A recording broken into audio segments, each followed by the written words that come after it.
68 Best Bet Show presented by BetRivers, the three-man weave. We're back. It is Thursday. I get my days confused often. I think it is. They're all the same days. They're all the same days. Spinny Saturday. That's right. College basketball. Nice slate today. Nice slate yesterday. Speaking of yesterday, Matthew Cox, what'd you see? What are you going to tell us about? Takeaways. Team takeaways or betting market takeaways? I was going back and forth on what I wanted to rant about. I guess I'll go with the market dynamic, man. A lot of quote unquote early money steamed sides, the market lost. So looks like ourselves and many others out there who bet for fairly large sums of money got shelled yesterday. So the lesson is this, folks: do your own work. Don't be fooled by what others are telling you to do. Don't be fooled by the steam, the line movement. You trust what you see. You like a number you like. You think there's value that you play it. Of course, obviously, the exception being us, Jim. When we tell you what to do, you should always listen. It's all about finding the information and doing the work yourself. Matt, this was kind of my takeaway too. Xavier, Florida, Duquesne, Memphis, Nevada. There's 5 teams that got bet from dog to a favorite and all lost outright. At least 2 points of movement. Yeah. Substantial. Not just like a little bit of movement from +1.5 to -2.5 for Florida. Like, it's, again, not always right. So come to your own conclusions. We'll try to give you as much information as we can, and we'll give you our opinion, but nobody is nobody's flawless, and keep doing your own work, like you said. Yeah, the dog to fave flip. I mean, that's usually about the strongest bet on the board you can make if you beat that steam. And guess what? It was not good yesterday. Hey, my takeaway, a couple crazy efficiency stats I want to throw out there, because Jim, I love taking pot shots at our Mizzou Tigers. They scored 0.6 back points upside per down possession. as they belong. Yes, 0.6 points per possession yesterday against Arkansas, and they allowed 1.2. I mean, that's just brutal and hilarious, because Mizzou's in the toilet currently, even after that Alabama win. And then secondly, Vermont, guys, scored 1.53 points per possession, which is one of the highest I have ever seen in a basketball game. 19 for 30 from the three. I mean, they were fireballs. Kai, did you see what they were in the first half? No, I'm sure it was good. 1.8 points per possession. 1.8. Every time on the floor was a bucket. It was absolutely insane. Yeah, that's yikes town. All right, arguably the second best team in their league. They're going to dominate America East. Yeah. Hey, that's it for yesterday. Let's get to today. Again, great slate. Let's start it off with the Big Ten, a 2-pack here. First off, Ohio State at Wisconsin.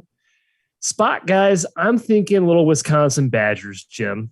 But Ohio State beating them by 18 in the first matchup. What say you? Yeah, I mean, the spot plus Big Ten home court certainly leads me to believe some revenge for the Badgers here. I really thought Tyler Wall would be like a perfect guy to guard E.J. Liddell. He's big, he's strong. He's really, every single announcer makes the "he's great at walling up" joke. It's completely automatic. You will hear it tonight, I promise. But Liddell had 28 points, 11 rebounds, 28-9, 4 assists, 2 blocks, on 11 of 16 shooting. Like, he was a monster. He's unstoppable. I thought that would work out, but it seems like maybe that's a deficient matchup. I would expect guard to have a little bit better of a plan second time around. Matt, I usually do like to give the edge to a team that lost the first time. Revenge somewhat, but also just because they're motivated to change things and figure out what didn't work and correct things. Whereas the winner is like, why should we change? We won. So it's less revenge and more tinkering and tactical. So I do lean towards Wisconsin, but not strongly where the number's at. Yeah, Jim, I like that angle too. And I think when you, in a typical conference schedule where there's time off between those games, I don't think that plays as strongly. But we saw when you put that in a back-to-back situation like we saw last season, how pronounced that was. So I think just looking at that in a vacuum, you can use that as like a proxy for, yes, the team that plays poorly or gets blown out the first time is more likely to make changes, which is usually a good thing. I'm looking at the other star matchup for Johnny Cool, as I call him, for Wisconsin. Can our guy Jamari Wheeler slow him down? Regarded as one of the best defenders in the Big Ten. I think he's matchup proof. Like the fact that he hung 30 on Houston and has had multiple big games against pretty damn good defenses. He is just a different level shot maker. He knows how to operate in that offense, but he also can go outside those confines and his just awesome playmaking, shot making, whatever you want to call it. Fun matchup tonight, man. I'm just looking forward to watching this one. Price is about right. I think you're giving enough. The current number of 3.5 gives enough home respect, Kai, to the Kohl Center. So I'll stay away. Yeah, I think it's gotten a little too high. I'd probably lean towards Ohio State on the number, but the spot factor, the revenge factor has been leaning Wisconsin. Jim mentioned 28-9-4 for Liddell in the first matchup. Davis had 24-7 and 3 steals. I mean, he did just fine as well. It's going to be a great game, great match between those two players. I'm fully staying away from a betting perspective. Yeah, Wheeler's smaller too, which Davis is great in the pull-up game. Like he can shoot over the top of somebody like Shamari Wheeler, so that does give him the route to points. Yeah. Next game, another Big Ten game. We have Indiana, Matthew, your alma mater, traveling to Iowa. This spread is 4.5. A lot of respect for the Iowa home. I think it's warranted. 6-4 against the spread at home is Iowa. And Matthew, your Indiana Hoosiers are 0-3 against the number on the road, including a loss at Penn State.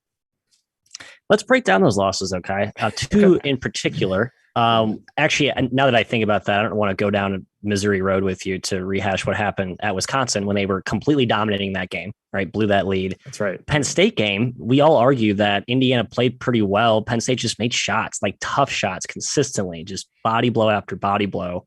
Now you have to give IU some fault for the kind of the defensive lapses late and the late game execution miscues, which were, I think, the bigger issue, Jim. All that said, I understand you have to respect Big Ten home. I did hop in here at IU +5. There was a few hanging out there. BetRivers has it at 4.5. If you agree with my sentiment, if you want to ride with my Hoosiers, I think you got to buy the hook to 5. I like the Hoosiers, Jim. I'm sorry. I think this is like they get it done here. Yeah, I like them in general, Matt, but I don't love them like road spot here, motivated home favorite that's trying to avoid a real bad Big Ten record. I think there's matchup edges on both sides. Like looking at X and O, like TJD is probably unguardable for Iowa if they consistently feed him. But that's the question: are the guards going to make the effort to consistently get him the ball rather than Xavier Johnson going rogue and trying to launch up floaters or bad threes with his kind of possibly the ugliest form in the Big Ten? Like it's shocking, disgusting. Yeah. But then Indiana has great rim defense, but Iowa can shoot from everywhere. Like they've got guys up and down the lineup that can knock down shots. So I think they find their way to points too. I leans towards Iowa at the lower number, Matt, but up where it's at, I'm staying away and hoping you get your victory here because I didn't actually get a bet in. In general, when I see guards with Johnson's form make it to the D1 level, let alone a power 61 level, it's a fascinating thing because that's the most important thing in basketball is shooting the ball and you're a guard. And it's incredible. No one's ever corrected it to say, hey, this isn't good for you. Still makes it D1. Unbelievable. Matt, yeah, I like spot for Iowa too here. 1-3 in the Big Ten. More motivation on their side. Obviously, Indiana and every other team is always motivated into a game, but Iowa really does need this game. They have a great home court. I don't think they can stop TJD, but I'm not sure Indiana can stop Murray either. It's another great star battle here, like we see in the first matchup we talked about. I'm going to trust Iowa's offense more at home and lean their way. Next game, Big East, Seton Hall versus our DePaul Blue Demons. Matthew, will they play possessed enough to beat Seton Hall? They're 0-5 in the Big East. Can they finally get one? It's going to be a tall order if Nick Ongenda is still on the pine. Yeah, I want to back Seton Hall. I'm just kind of sick of DePaul at this point. I just don't think I think mentally the here we go again dynamic is maybe starting to creep into their heads. I know it's a new coach. I know the players are fundamentally new, but man, you've seen this movie take place again and again and again. And I just don't think they deserve that much for home. Again, Butler and DePaul, I know Big East typically has strong home courts, but we've seen them so far this year in big home spots where we expect them to play well. Couldn't really give Nova a scare. They folded against Loyola. I mean, a bunch of different games. They just haven't lived up to that hype home spot where we thought it'd be a good spot for them to play well. So the white flag has been waved for me on the Demons, Jim. I think you're actually on the Pirates, correct? Yeah, small, not big. They do get Yetna back. That's official. John Rothstein tweeted that today. So he is back in the lineup. And Seton Hall has had the week off, whereas DePaul had to play on Tuesday at Marquette. So a little bit more prep time, a little bit more get right. And Kai, the Kadari Richmond emergence on Saturday against UConn was massive. 27 points. He just played bully ball against guards, against wings, whoever UConn threw at him. He just put him under the rim and scored. And I think he can probably do that again here. And if he can, then you get open shots for Aiken, for Roden, for Kale, and that's trouble for DePaul. I'm with Matt. I think as soon as Seton Hall puts a run on, we're going to see DePaul kind of not fold completely, but melt down a little bit and get that here we go again feeling. Yeah, back to Ongenda. I mean, if he's out, they have an eye off the bench, but their depth is destroyed if he's out. And you're against an intimidating Seton Hall front line, which is immense with Obiagu, with Yetna, with Samuel. I mean, that just seems like it's going to be a domination. DePaul does play physical, and I wouldn't be surprised, guys, even if they let it half. Like Jim said, I think they're going to tail off in the second. I think they're going to crack. I lean Seton Hall in this game. Interesting. There's a couple of folks who... Sorry, a couple of mobsters asking about the first half. Oh, sorry, Jim. Go ahead. Ane committing 7 fouls per 40 minutes. So, I mean, he's not staying on the floor if he has to be the full-time center. Yeah, right. Hi, a couple of actually asked about Seton Hall first half. So, sounds like you are. I'd probably lean DePaul. They the first half. Anecdotally, they tend to start better from the games I've watched. Maybe it's not a true fact, but that's what I've seen with my eyes a couple of games. BYU, Gonzaga. Guys, 14.5 is the spread. Somehow, Jim, the market made this higher than I did, and I have the Zags in the clouds. BYU's back or front court depth is concerning, obviously, against Temi, Holmgren, Watson. Pick a player on Gonzaga. Do you think this number is too high for a coach like Mark Pope? Yeah, I don't like the number, but you can definitely pull out some clear matchup advantages for Gonzaga. You know, BYU doesn't get a ton of easy buckets as it is because they don't have an interior threat. Now you can go against Holmgren, who's like one of the best rim protectors in the country. His arms are everywhere around the basket. I think that's a serious problem for BYU. They're going to have to knock down jumpers. They have some of the best guys in the country at that, specifically Barcelo. But I don't know if it's going to be enough to hang around with that potent Gonzaga offense. I just can't lay it at this number. We know BYU's very feisty, Matt. They're aware of the analytical projection of games and try to outperform that. So even if they're down 16 late, they're going to be super feisty trying to get that down to like 12, which makes me nervous. Yeah, Mark Pope catching 15. I don't care if it's against like the 96 Bulls. I just wouldn't want to. I'd just be afraid that they're going to continue to claw back in that game or have some tricks up their sleeve. So I'd side you got to stay away. The total's intriguing though, right? It's 153 what it opened, pretty high number. Gonzaga obviously runs blistering fast. BYU will not want to run at that pace, but they're willing to. I think if they have opportunities, I think it comes down to efficiency. I think I would lean the over though. I think if Gonzaga gets up big, BYU is going to have to be, they're going to get sucked into that track meet type of style. And they can score. They got shooters. They can execute inside with some of their wingy forward hybrid guys with George and Traore. Yeah. Good point by Lakeshore in their chat. Gonzaga hasn't covered against BYU in 4 games. And I think, and Jim kind of mentioned it, Mark Pope knows the spread. Out of any other coach in the country, Mark Pope knows the spread, and he is trying to cover that spread every single game. Whether it's spread or whether it's like projection, where it's like, hey, if we outperform projections, we can up our ranking. Like I think that's kind of where it's coming from. Yeah. And this is their Super Bowl. He can coach. Look, the Gonzaga's too talented for me to fade, but on the number, I'm definitely leaning towards BYU. Chat mob, round 1. I think Matt's our czar here. What do you got? What do you got? Quite a bit. I got 9 lined up. Let me finish this last note here. Okay. Wow. We're going to go blistering fast here. Yeah, I probably can't read half these. Hey, let's start with a little Sunbelt two-pack. I'm going Coastal Carolina, App State to Kai and Jim. You're getting South Alabama, Georgia State. I believe the Weavers have strong takes on both. Kai, Appetizer State, Coastal. I like App State. Really disappointing effort at Troy, but I think that was a byproduct of me disrespecting Troy. I'm going back to the App State today. Again today. And was Forrest out for that game for App State? I can't remember if he was back or not. Did return. Okay. Didn't matter because Troy's just Scott Cross is amazing. I don't know how he does it. Poor effort. I lean Appalachian State here at -3. Nothing fancy here. I've had a good number on Coastal all season, so I feel pretty good about the App State -3. Jim, Georgia State, can they be this bad? The way they played the last 2 games? They certainly shouldn't be this bad. I mean, they should be fully healthy or close to it. They got Nsoseme, the big guy, to come back and debut, and he had a nice debut in the paint. He fixes a lot of the issues they had with scoring inside and rim protection, rebounding.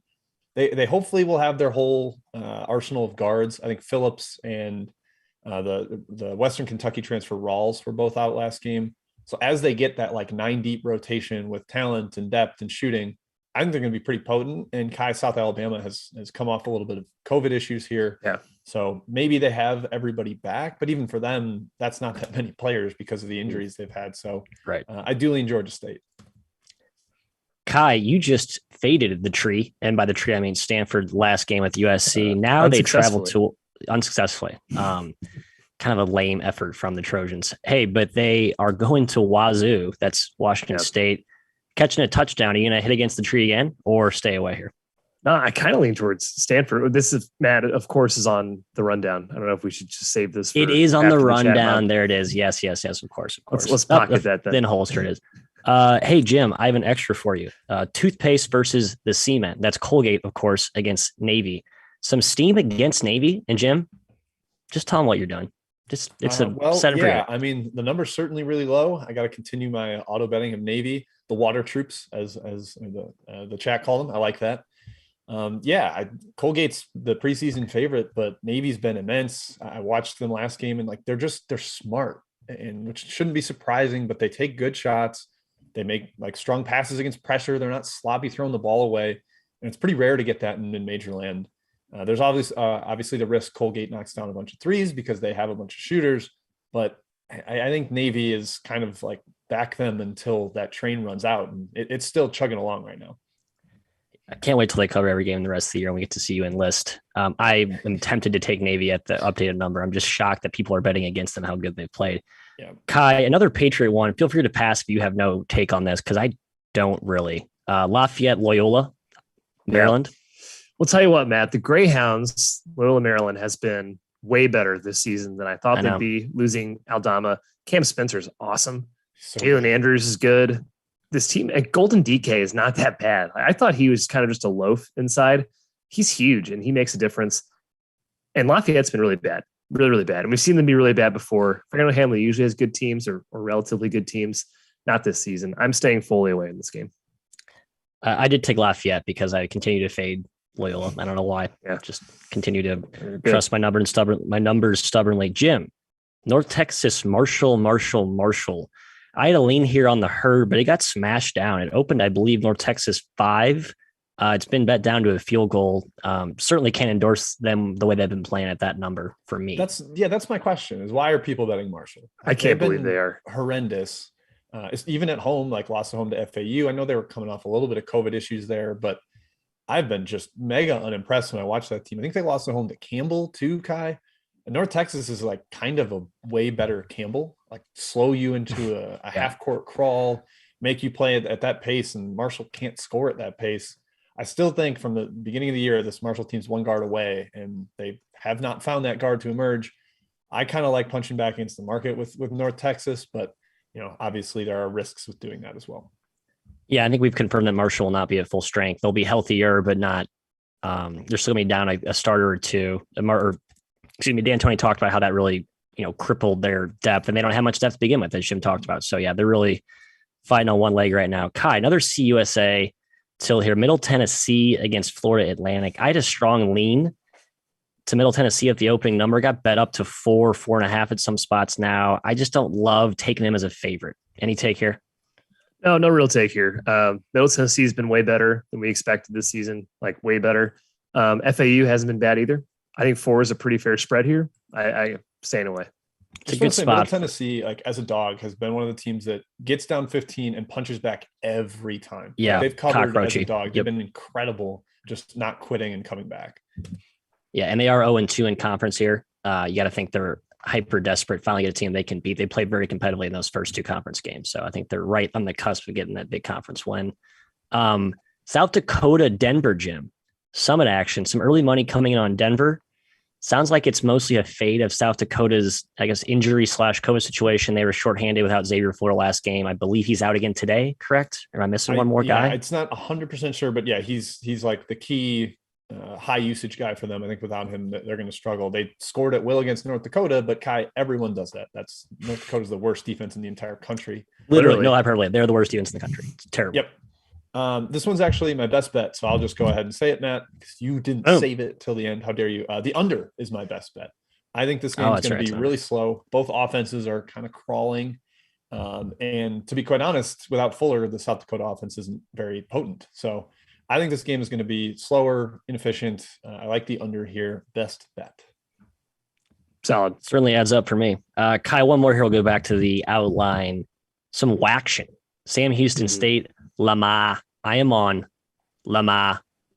I don't know why, because they're missing guys in the front court and they got smoked by 10 the first matchup. I see nothing for Lamar here. I'm leaning Sam Houston.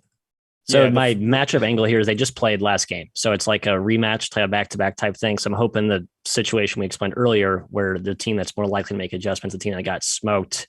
Sure. I think you're getting some free value, some free points from the odds makers because of that result too. And I think they're getting Buster back today, Davian Buster. Aren't they more shorthanded up front though? Lamar they need bodies. December 30th. Like they're coming out of a bad COVID pause and had to cancel a couple games because it did get so bad. It actually wasn't smoked. Like they were up with 5 minutes left. Lamar was. Sam Houston. That's right. It was pretty close. I'm thinking of the wrong game. Okay. Hey, good. Let's compete again, baby. Yeah, I don't know, man. I don't trust that lineup will be anywhere near intact. That's what scares me. Yeah, we'll see. I'm sure there's always a surprise, but hey, players don't matter, as we've learned, until they do. Kai, back to the rundown. A lot of questions. Great. I got to play catch up here. Make sure you get those Horizon games. They're being asked, Matt. Yes, I know. Right state, right? Top of the list. Top of the list. Stanford at Washington State is our first game out of the chat break here. I will say what I started to say to Matt. Washington State, this spread feels a little bit high to me, Jim. Stanford's obviously off the win against USC, so maybe a letdown, but Wazoo's been pretty pedestrian this year. 7.5 points seems like a lot. Yeah, I was kind of surprised Wazoo took money here, but maybe it is the letdown that people are seeing. Stanford clearly negated USC size with their own size, but Washington State has more guard play. We've seen Tyrell Roberts start to play a little better, Matthew, the UC San Diego transfer that can light it up from the perimeter. Noah Williams came back last game. So, man, I do think Wazoo is trending up, but the number is just a little too much for me to lay. Yeah, and I think the key here is I'm sort of not shrugged off Noah Williams' impact when he was out, but it's like, well, they have enough depth in the back where they can withstand, they can kind of adjust without him. But you look at their only 2 really bad games coincided with him not being in the lineup. So was back last game. We talked about what like a star in the making he was preseason. He hasn't really like lived up to that hype yet, but he's still a dynamic player, shot creator. Him back in the fold, I think you can argue makes the Wazoo a little bit undervalued, but I think Jim hit the nail on the head. What? Why are you calling them the Wazoo? The Wazoo. I like it. I'm fine with it. I don't like the article. You don't like that? It's just Cougs. Wazoo. We'll call them Cougs. The Cougs. It'd be like saying the Mizzou, and I don't like that. Yeah, I don't like that. I'm going to workshop that. Okay. Well, whatever you want to call them, Jim, WSU, I think they're undervalued. I just don't want to lay points with them. They're not a good favorite. Last 6 games for Wazoo: losses to South Dakota State and New Mexico State, beat Northern Colorado, lost to Boise and Colorado, beat Utah. I'm not really seeing very many impressive efforts there for Wazoo because I don't hold Utah in high regard. Northern Colorado, mid-major team, whatever. You can't bully Stanford on the glass. That's what Washington State's been able to do. We saw USC grab like 3 rebounds offensively against them, and they're going to force them to be shooters. And I'm not sure Wazoo is an answer for Harrison Ingram, who has been awesome this season. Basically the who was the guy last year, the 5-star for them that wasn't very good. I'm blanking on the name. Stanford. Wing. Zaire Williams. Zaire Williams. He's the anti-Zaire Williams. He's actually good. The spread's too high for me. I'm leaning Stanford. Next game. Oklahoma State at Texas Tech. Had a couple questions about this in the chat as well. Matt, are you crazy enough to step in front of the bullet train that is Texas Tech?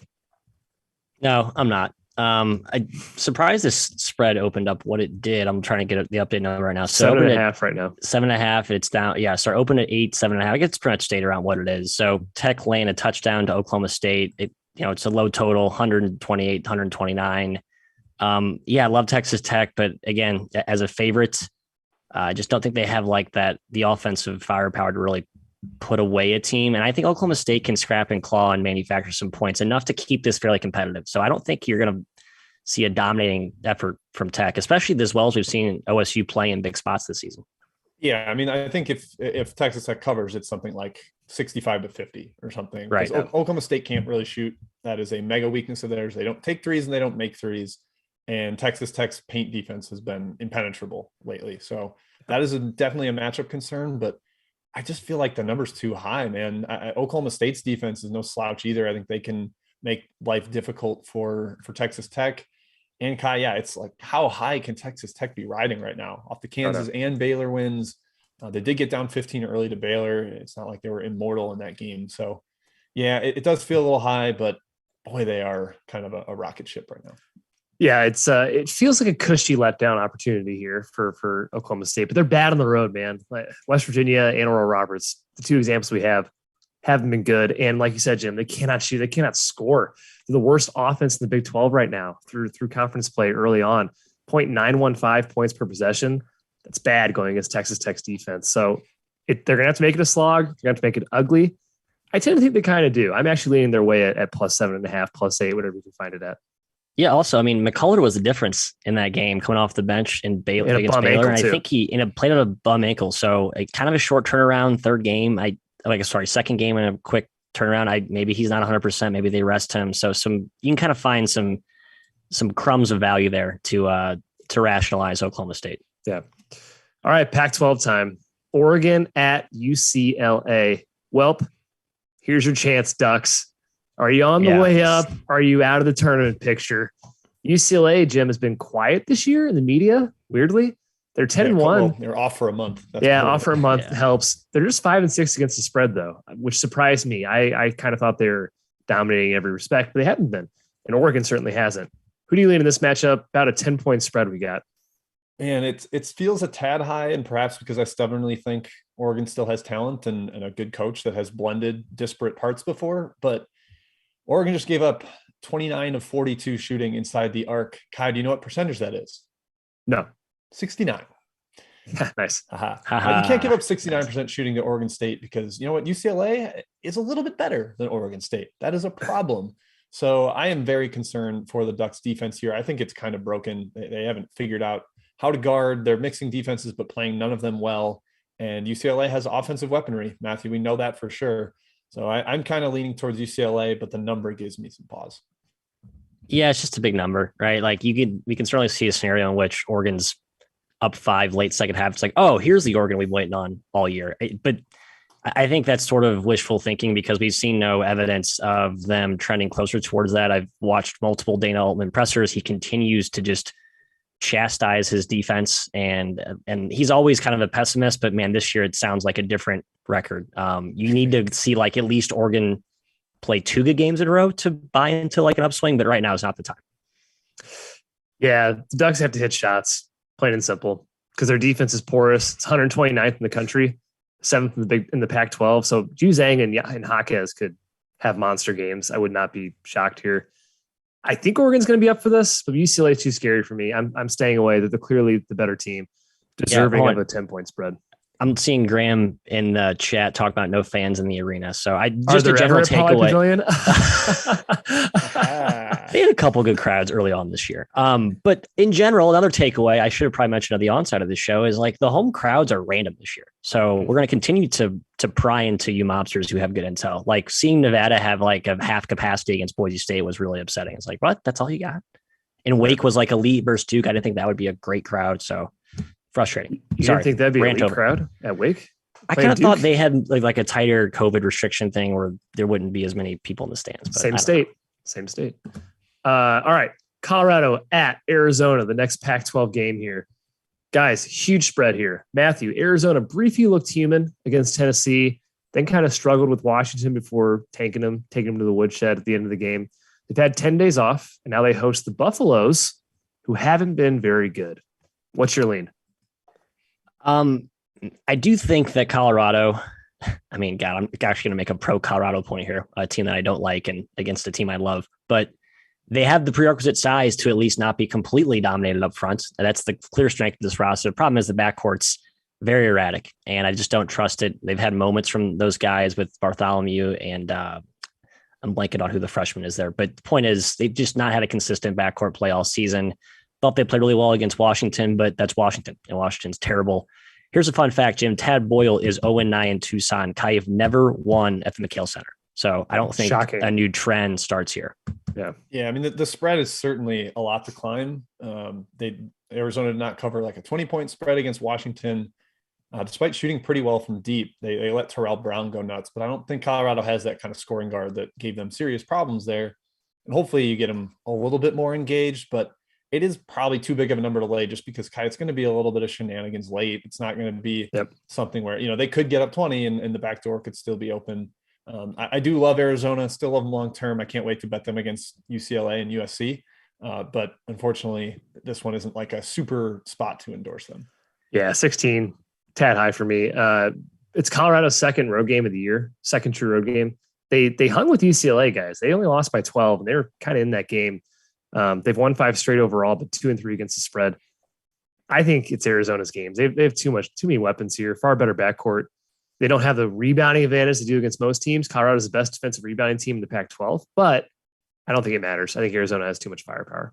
I like the under. I agree with our guy Ed in the chat because I feel pretty confident that Colorado's not scoring. I can see Arizona maybe a little sluggish on offense, so maybe there's Arizona unders scare me. They put up like 100 and they play points a so game. fast. Like the pace is always on their terms, and they sped up.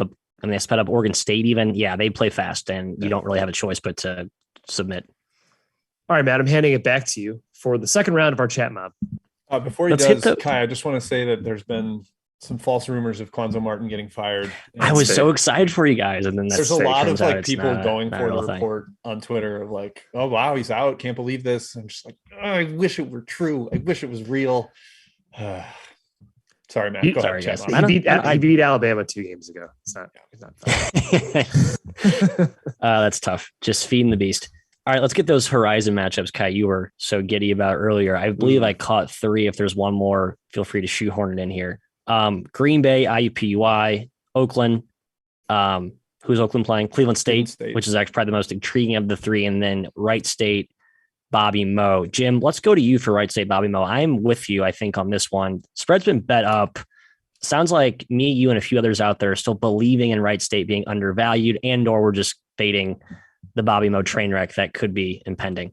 Yeah, I thought maybe after Rasheem Dunn left the program and Bobby Moe was feisty against Cleveland State, like, oh, maybe there's some addition by subtraction the way we've seen at a couple other programs.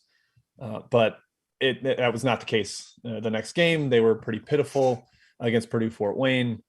I do think Wright State has, just the goods to be a lot better, and perhaps they were sleepwalking against IUPUI, so can sort of write that one off.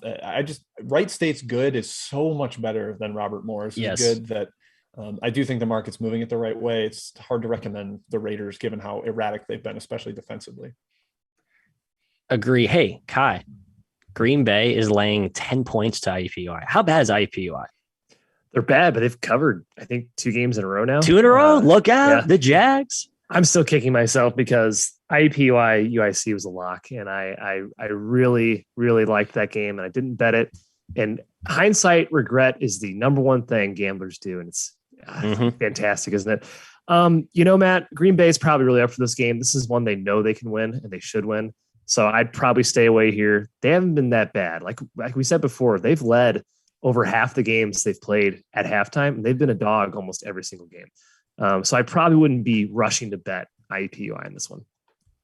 No, I do lean that way. I just think it's a big number for a team that's not going to probably play that well as a favorite. There's actually a similar situation where IUPUI, a team I'm tempted to bet on, and then Eastern Illinois, a team I'm also tempted to bet on, who's been abysmal.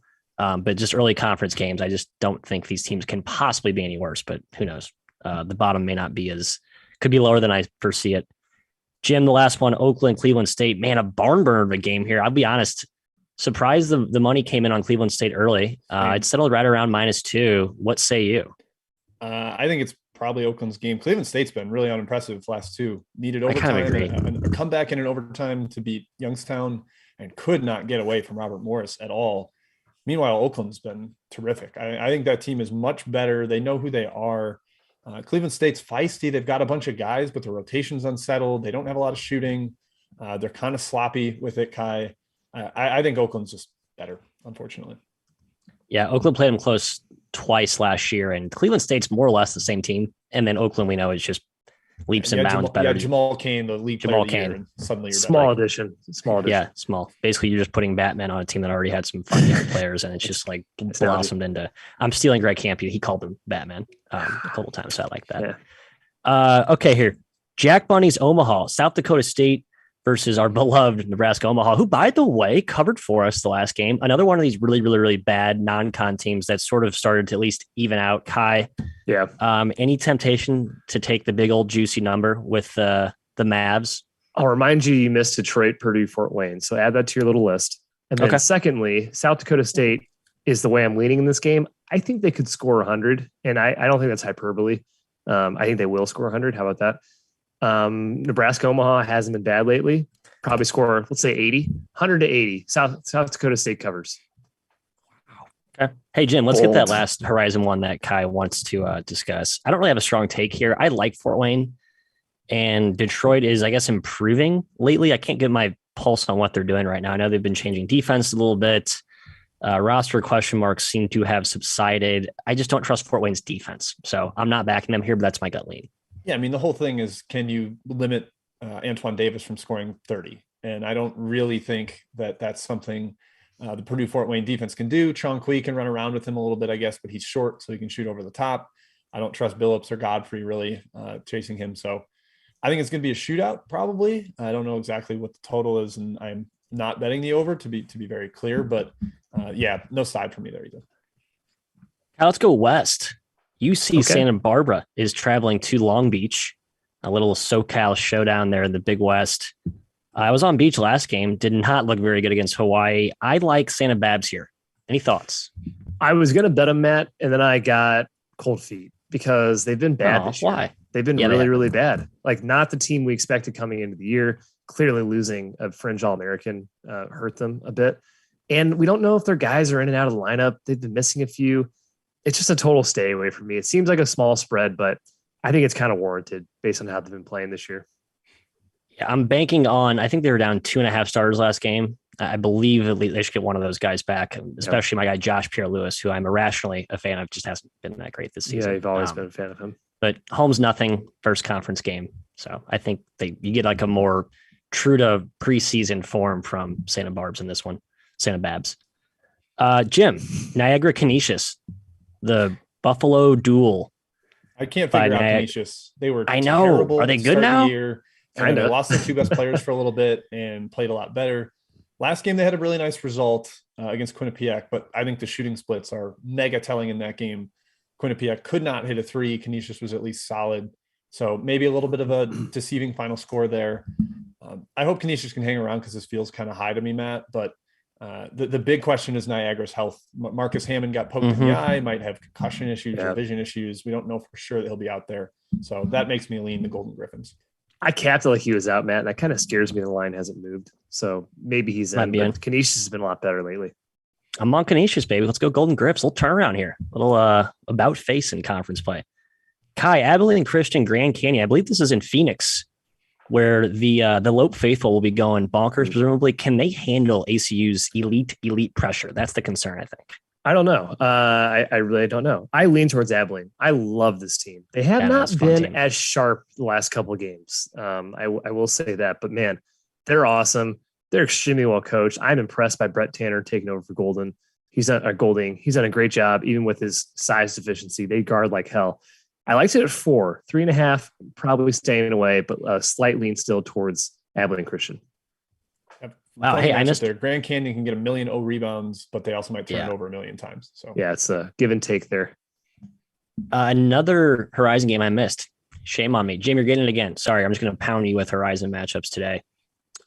Youngstown State, a squad that is like oddly priced really highly in the market, and I don't quite get it. They are favored by a field goal against Northern Kentucky, but the Norse have been really disappointing, to put it lightly. Yeah, NKU's been like all-time bad compared to what they brought back. Some of the young guys they had from last year, they looked like they were rising potential threat in that league, and now they're near the cellar. Getting points here on the road against Youngstown. Lean towards NKU, but man, it might just be that they're bad and broken, and you don't want to buy low on them because the stock is correctly priced at this point. Yeah, I just think it's a team that people have figured out Darren Horn's funky zone now in their third year in their Horizon, and they don't really have a good interior protector to stop the bleeding inside. So I think teams just carve that up at will. All right, chat mob, last round. I missed a few here. Hey, a little extra board, Kai. I believe you have a take in this one. Winthrop, Asheville. The Rock the Hill, the Eagles coming off a big win against Campbell. That's probably puts them in the driver's seat to win this league. I mean, it's early, but that was probably maybe their top competitor. Maybe a letdown spot here?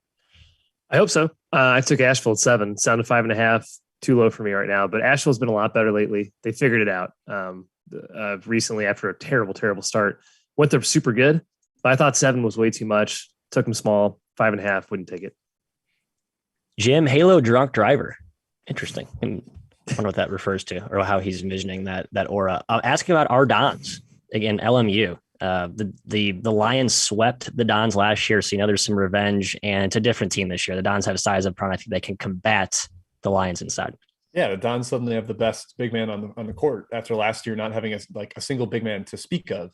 Now Squirrel, Mr. Masalski, is going to cause them issues. Bouye is the best guard on the court too. The question is whether they can guard the big physical wings. Eli Scott went nuts against them last year. Probably getting Koonin thrown at him. Maybe he's a decent matchup, but I think Scott kind of gets his, but San Francisco ultimately is just too good and pulls away late. Hey, cut me off. I'm going to keep going. So let me know when we need to wrap this program, but I think we're just going to keep running through these suckers. Butler at Georgetown, Kai. Somehow Butler is now a favorite on the road. I know Georgetown is bad. I am awfully tempted to bet some Hoyas here. I know Donald Carey is the key question mark there. I think he was out last game with an illness. I need to do some research there, but I think if he's in, I'll be a Hoya today.